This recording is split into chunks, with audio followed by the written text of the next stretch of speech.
everyone, welcome to IFOS11E7 Show Season 11, and I'm here with our guest, anh Kiên Luyện, an outstanding English teacher and the first Vietnamese ever to reach Band 9 in all 4 skills.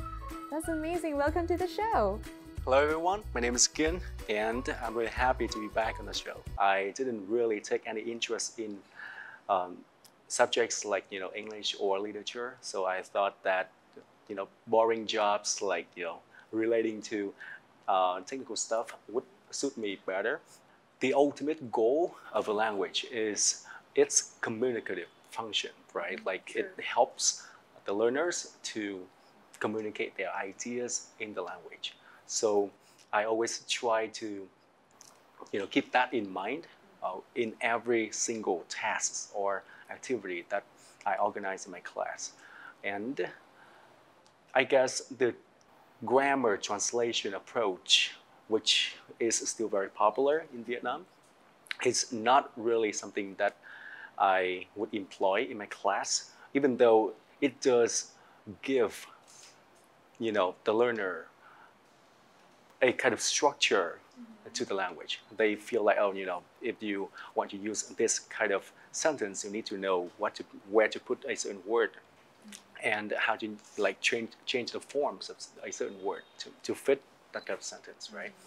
But it doesn't really show the function of that kind of grammar, and that's why whenever I organize a task or an activity in my class, I always ask myself first,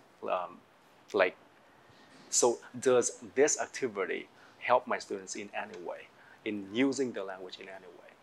So I focus on the communicative function of the language rather than mastering the language for the sake of it. So the focus should be on the students' ability to use the language. What would be the biggest learning or advice you give for someone who aspires to be better at learning English and maybe to pursue your career? I would say that the number one advice is not to be afraid of making mistakes. Probably throughout our talk, we've made tons of mistakes, but who cares? Who cares? Right? We understand each other. Exactly. So we should focus more on whether or not our messages could get through. I would also say that stop relying too much on your teachers, right? Teach yourself in English.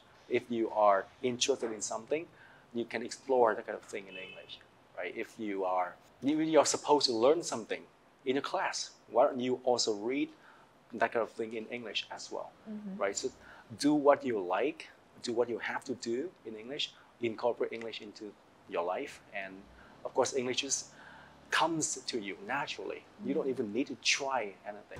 The only distance from knowing the words and using the words is repetition.